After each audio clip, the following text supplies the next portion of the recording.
Alright everybody, here we go again. As promised, JP's back with another video, and this is on the Moto Z3 Play.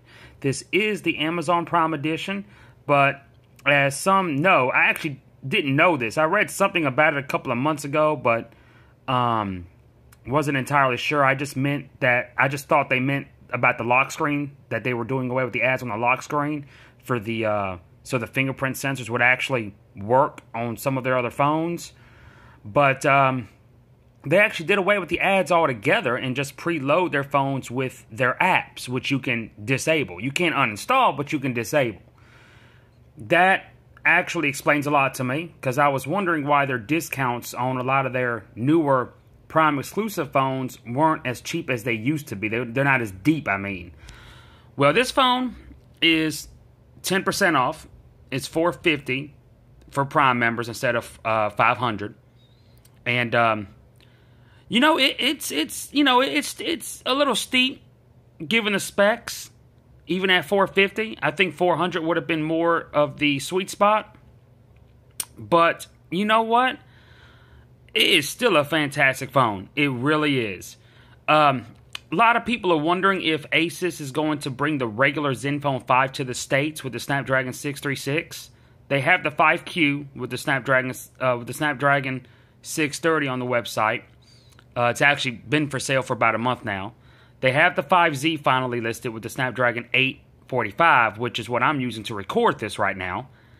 But the regular 5, which actually came out before the 5Z in every other place in the world where the 5Z is already out at, is absent from the website. So they may not even bring it here. And if you want the power and efficiency of the Snapdragon 636, this is your option right now here in the States, the Moto Z3 Force. And I really like it. I love the fingerprint sensor on the side. It is awesome. It really is. That AMOLED screen is freaking gorgeous. That's the one thing that I wish the Zenfone 5Z had. And yeah, that's gorgeous. I love the back on this phone. It is all glass. The camera lens, the glass to it, has the same effect that the Moto X4 and the Moto G6s have. And I love that. But it is all glass. There's your connector for the Moto mods.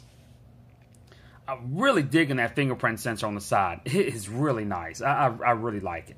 I like the gestures at the bottom, which, you know, Google is bringing to Android P 9.0. Motorola has their own implementation of it. You go to the left to go back. I mean, I guess a better example would be like if I went to Chrome, for example. And that goes back. If you just tap it, it goes home. If you go to the right, it's for your recent apps. Well, I didn't do that right, so I'm trying to... There it goes. Oh, yeah, okay, yeah, I did. All right, there we go. Of course, you hold it for Google Now. I haven't set it up yet. This does have Alexa built in as well, which is there in the bottom. But, of course, you can disable that as well. I've disabled all of the Amazon apps except Alexa, actually.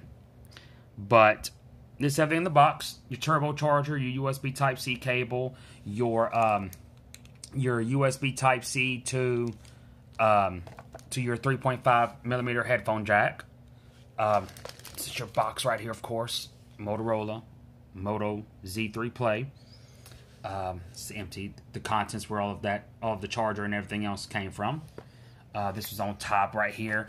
They also include, this is really cool, they include a battery pack with the Moto Z3 Play. I think I said Force a minute ago. I did not mean to. I meant the Play. But this is pretty cool.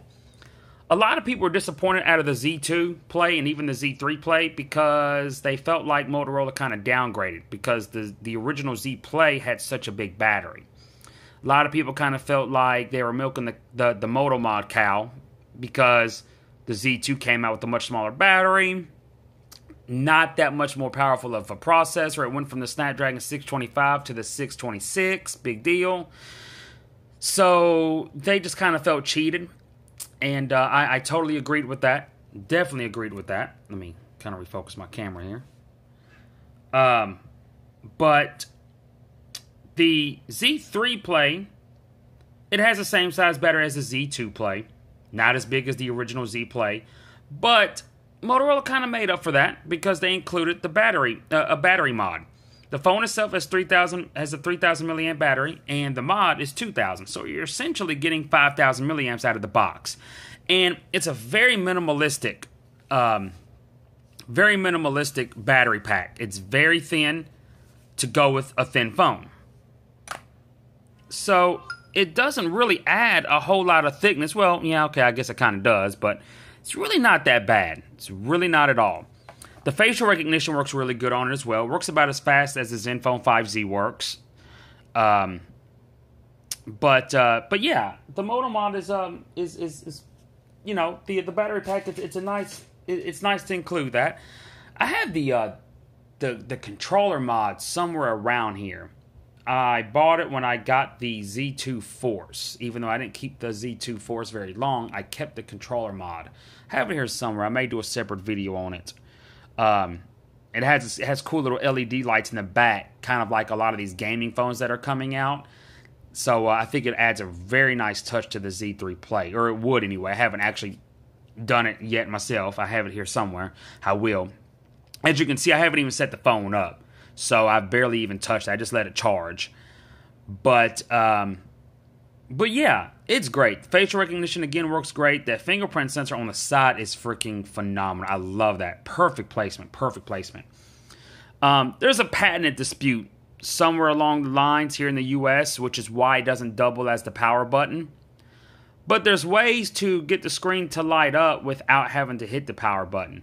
And the fingerprint sensor is also capacitive. So it recognizes your fingerprint, you know, when you touch it. So it's going to turn it on automatically. So it's really not as bad as you think. I am kind of, at first, kind of struggling with it because I'm not used to it on a separate side. But I'll get used to it. I still like it. I understand.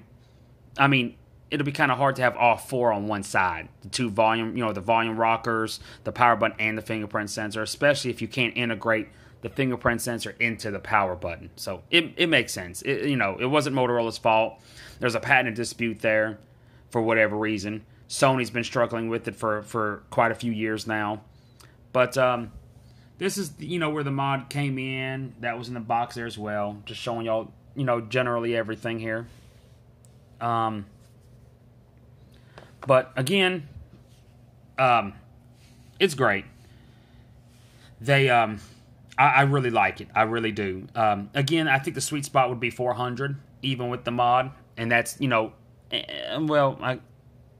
I'm not really sure if I would say that with or without the Prime exclusive price. But I like saving with the Prime exclusive and not having to have the ads. The ads were pointless, or, well, I should say the fingerprint sensor was pointless on their previous phones that had the ads, because if you use the fingerprint sensor to unlock the phone, you still had to stay on the lock screen to see the ad. So it was just really just dumb. It just didn't make any sense.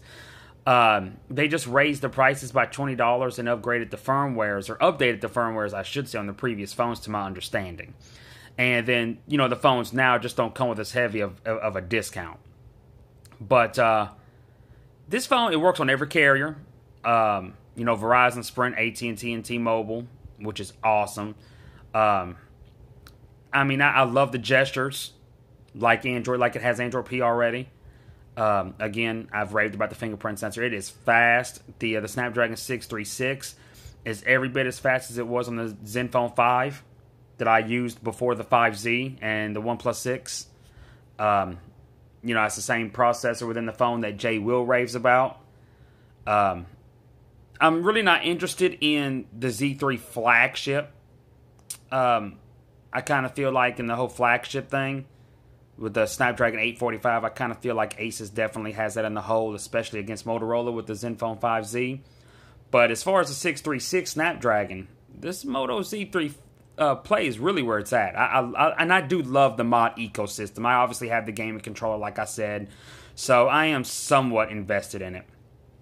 The battery mod, again, it's not your wireless charging one. It is just your basic one.